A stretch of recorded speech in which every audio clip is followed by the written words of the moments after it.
Hello friends, how are you all? Myself Shamsher Rajput.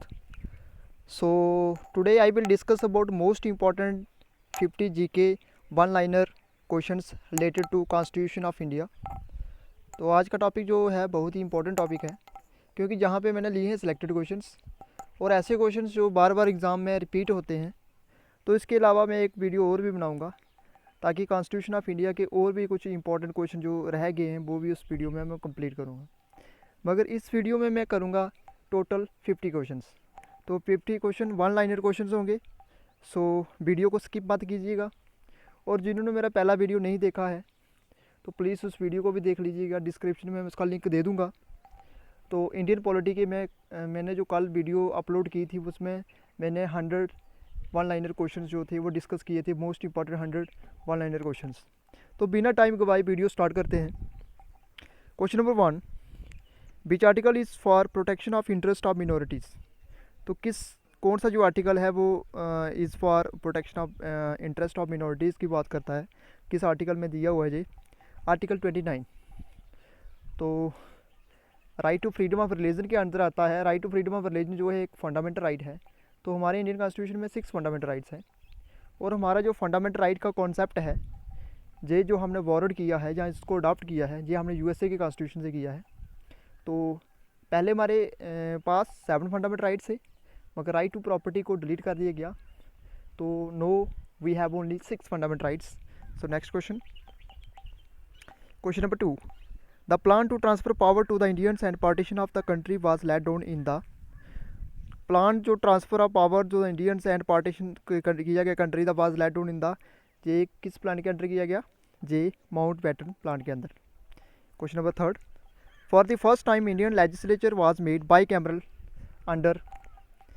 तो by cameral legislature किसके Indian constitution को by cameral legislature बनाया गया?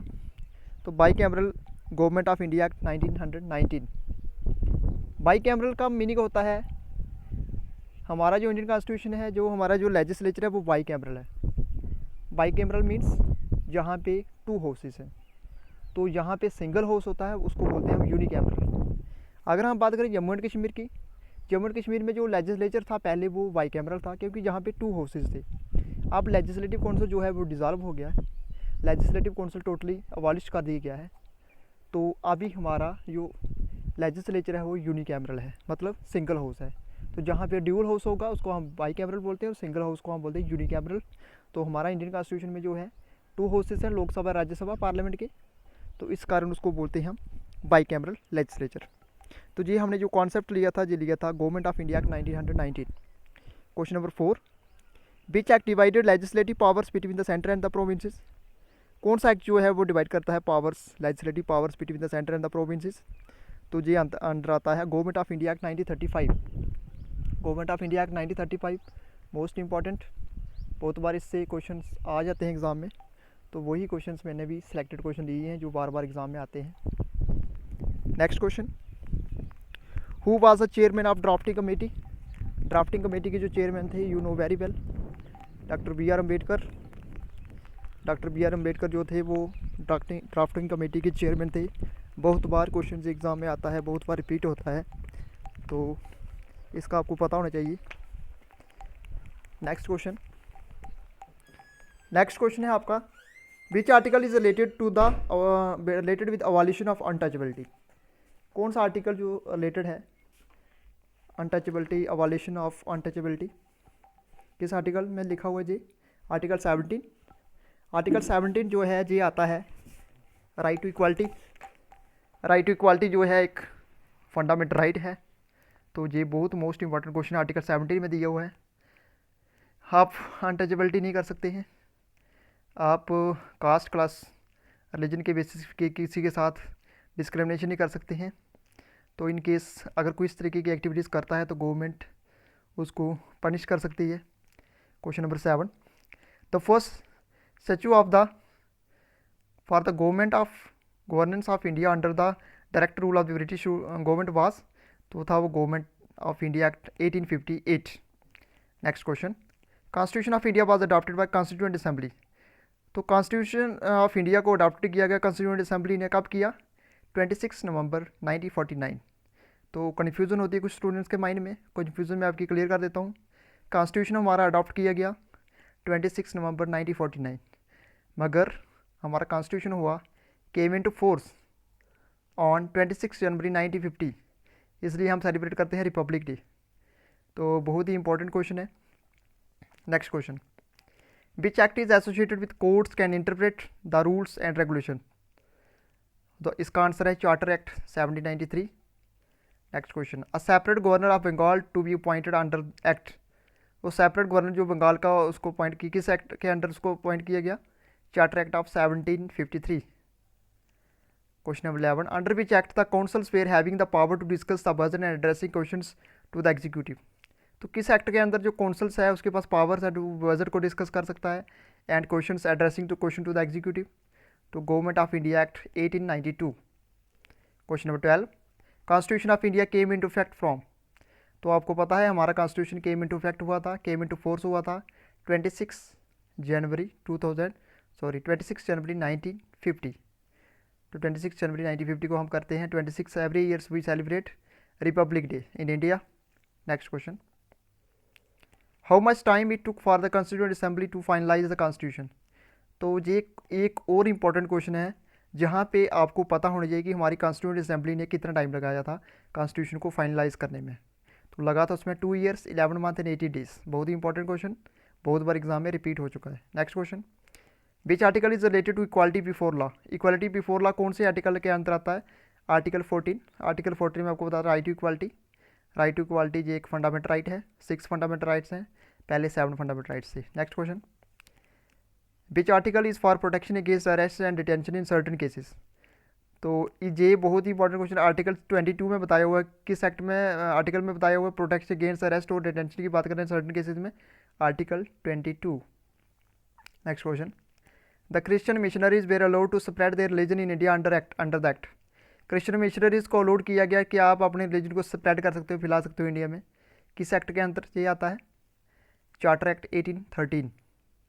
Next question, which article is related to equality justice, equal justice and free legal add.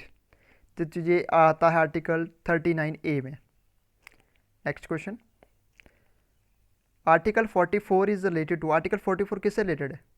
Article 44 related है uniform civil code for citizen. Uniform civil code for citizen article 44 is related. Question number 19, which article is related to special address bye the president. तो किस article में बताया हुआ है जहाँ जब president special address करता है तो वहाँ पे है आर्टिकल 87। तो प्रेसिडेंट की आपको एग्जांपल देते हैं। प्रेसिडेंट जो है हमारे इंडिया में आपको पता है श्री रामनाथ कोविंद करंट हमारे प्रेसिडेंट ऑफ इंडिया है। Next question, which article is related to assent to bill. Bill को जो सहमति देते हैं, बिल को जो अप्रूवल देते हैं वो किस एक्ट में बताया हुआ है? वो बताया आर्टिकल 111 में ये चीज़ें बताई हुई है कि उस आर्टिकल के अंदर जो आर्टिकल्स के उस आर्टिकल से रिलेटेड है कि जहाँ पे जो बिल्स होते हैं, जहाँ पे जो बिल को सहमति दी जाती है, इस आर्टिकल 111 में दिया हुआ है। Question number 21, in which amendment act the Sindhi language was included as the 15 regional language in the 8th schedule. तो किस अमेंडमेंट के तहत सिंधी लैंग्वेज जो थी उसको इंक्लूड किया गया 15 regional languages in the 8th schedule? तो ये है 21st कॉन्स्टिट्यूशन अमेंडमेंट एक्ट 1967। तो शेड्यूल की बात की है, शेड्यूल हमारे कॉन्स्टिट्यूशन में 12 हैं।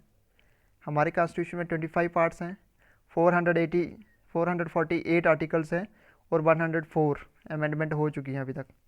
Next question, in which constitutional amendment act seats of Lok Sabha were increased from 525 to 545। तो किस एक्ट के तहत जो सीट्स है लोकसभा की उसको बढ़ाया गया, 525 से लेके 545 किया गया? तो ये हुआ था 31st कॉन्स्टिट्यूशनल अमेंडमेंट एक्ट 1973। तो हमारे पार्लियामेंट के 2 हाउसेस हैं, लोकसभा प्लस राज्यसभा। लोकसभा में है 545 करंट जो स्ट्रेंथ है और राज्यसभा में है 245 करंट स्ट्रेंथ है।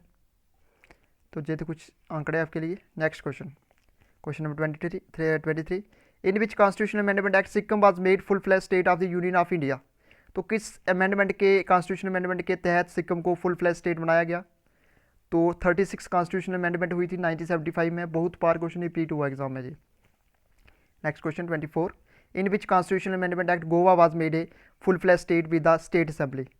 तो गोवा जो थी फुल फ्लैश स्टेट बनाई गई किस अमेंडमेंट कॉन्स्टिट्यूशनल अमेंडमेंट के तहत इसको बनाया गया, तो वो हुई थी 56 constitutional amendment act 1987। Next question, how many articles were the original in the constitution of India. मैंने आपको बताया हमारे करंट में जो कॉन्स्टिट्यूशन ऑफ इंडिया में 448 आर्टिकल्स है। तो अगर ये बात कर रहे हैं जब हमारा कॉन्स्टिट्यूशन लिखा गया उस समय कितने आर्टिकल्स थे, तो उस समय थे 395। How many articles are in the constitution of India now, तो अभी हैं 448। तो next question 27, the constitution is the supreme law of the land, it is protected by. तो कॉन्स्टिट्यूशन जो है supreme law of the land है, हमारी सबसे बड़ा जो है सुप्रीम लॉ है हमारी, मगर इसको बचाता कौन है, इसको प्रोटेक्ट कौन करता है, इसको प्रोटेक्ट करता है the supreme court of India. Supreme court के बारे में आपको एक एग्जांपल दे दूं, सुप्रीम कोर्ट में जो अभी करंट चीफ जस्टिस हैं वो हैं श्री शरद अरविंद बोबड़े। शरद अरविंद बोबड़े जो है करंट हमारे चीफ जस्टिस ऑफ इंडिया है। Next question 28, the speaker can ask a member of the house to stop a speaking and let another member speak, this is known as.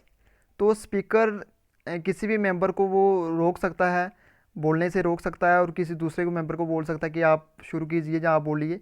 तो इसको हम क्या बोलते हैं, इसको बोलते हैं हम yielding the floor. Next question, question number 29, which article of the Indian constitution empower the parliament to form a new state by altering the boundaries of the existing state. तो ये आर्टिकल 3 में दिया हुआ है।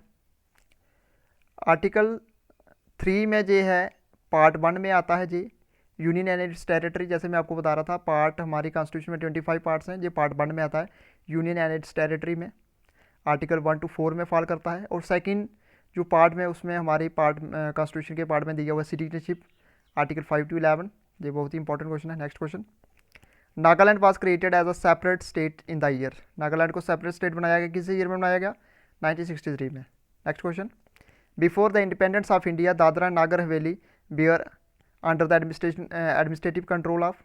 तो इंडिपेंडेंस ऑफ इंडिया के पहले जो दादरा और नागर हवेली जो थे किसकी एडमिनिस्ट्रेशन के कंट्रोल में थे, वो थे Portuguese. Next question, question number 32, which constitutional articles laced on the provision for the national commission for SC and ST, scheduled caste and scheduled tribe के बारे में ये provision for national commission for SC and ST ये article 338 में बताया हुआ है। Question number 33, which constitution article define the panchayati राज।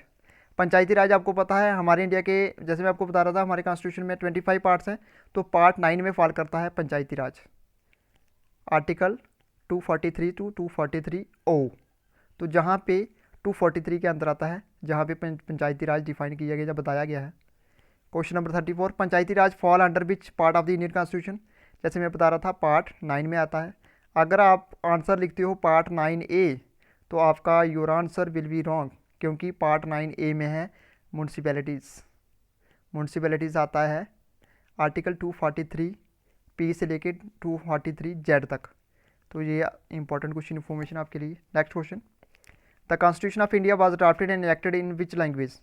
तो कॉन्स्टिट्यूशन ऑफ इंडिया जो था उसको ड्राफ्ट और इनेक्टेड किया गया किस लैंग्वेज में किया गया है, उसको किया गया है इंग्लिश में। Next question, question number 36, total number of schedule in the constitution of India is. तो आपको मैंने बताया टोटल नंबर ऑफ जो शेड्यूल है हमारे कॉन्स्टिट्यूशन ऑफ इंडिया में वो हैं 12। Next question, for the member of the parliament in India to who determine the salary and allowances from the time to time. तो मेंबर ऑफ जो parliament होते हैं उनकी जो सैलरीज और अलाउंसेज होती हैं वो टाइम टू टाइम कौन डिटरमाइन करता है, होता है पार्लियामेंट ऑफ इंडिया।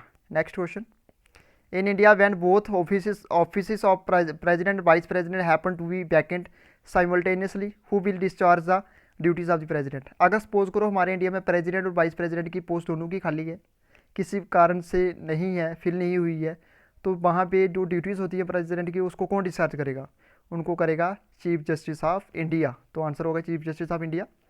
तो प्रेसिडेंट को जो ओथ दिलाते हैं वो भी चीफ जस्टिस ऑफ इंडिया दिलाते हैं। चीफ जस्टिस ऑफ इंडिया मैंने आपको बता दिया श्री शरद अरविंद बोबड़े जो है current chief justice of India है।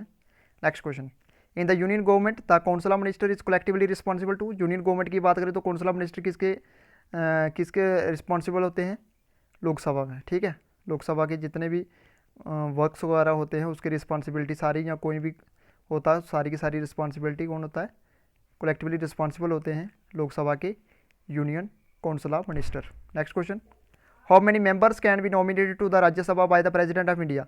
तो राज्यसभा की करंट स्ट्रेंथ है 245। 245 में 233 के इलेक्शन होते हैं। 12 members are nominated by the president of India. Rajya Sabha में 12 मेंबर्स करता है प्रेसिडेंट, और लोकसभा में 2 मेंबर्स, तो लोकसभा में 2 मेंबर और राज्यसभा में 12 मेंबर जो नॉमिनेट किए जाते हैं वो किए जाते हैं प्रेसिडेंट ऑफ इंडिया के द्वारा। Next question, who is the chairman of national integration council. तो नेशनल चेयरमैन होता है जो नेशनल इंटीग्रेशन काउंसिल का, वो होता है प्राइम मिनिस्टर ऑफ इंडिया।